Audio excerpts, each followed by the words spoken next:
Finalement, la session extraordinaire du Parlement n'a pas eu lieu. Aucun texte relatif à l'arsenal juridique électoral ou à la réforme de la justice n'a en effet franchi le cap des commissions permanentes.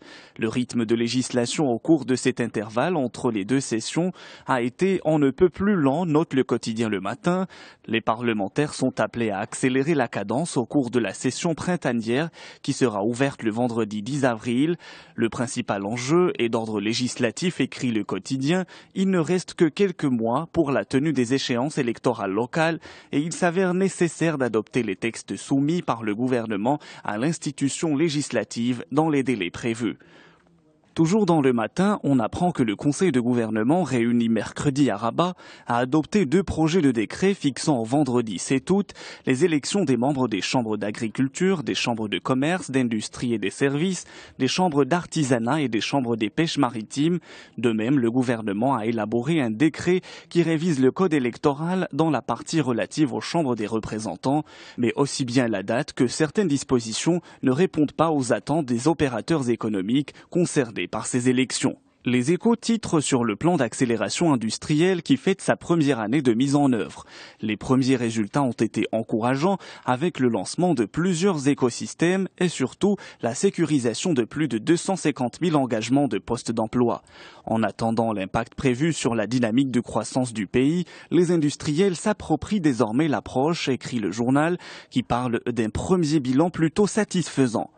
Après Tangemed, bientôt Nador Westmed. Le Maroc, fort de sa position géographique, ambitionne de renforcer son positionnement dans le marché de transbordement en Méditerranée et de capter toutes les opportunités qui s'offrent dans la région pour booster son économie et créer des emplois, lit-on dans l'opinion.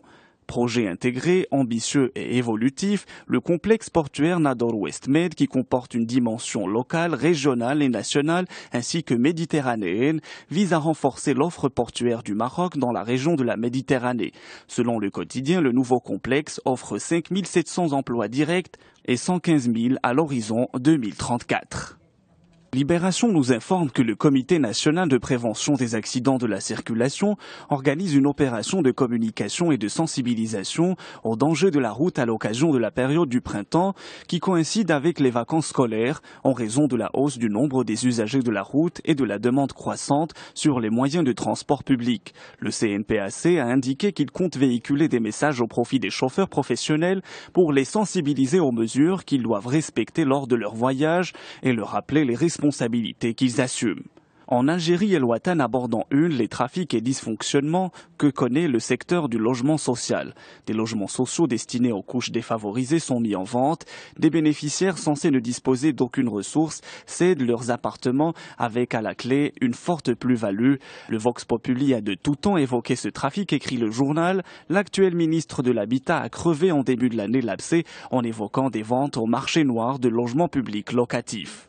Liberté nous apprend que l'Algérie enregistre annuellement quelques 130 nouveaux cas d'atteinte par le cancer pour 100 000 personnes. C'est ce qu'a révélé une chercheuse à l'Institut national de santé publique. Elle a signalé à titre indicatif que la prévalence aux États-Unis est de 500 nouveaux cas par an pour 100 000 habitants. Les statistiques placent l'Algérie au milieu du classement en matière de progression des cas de cancer.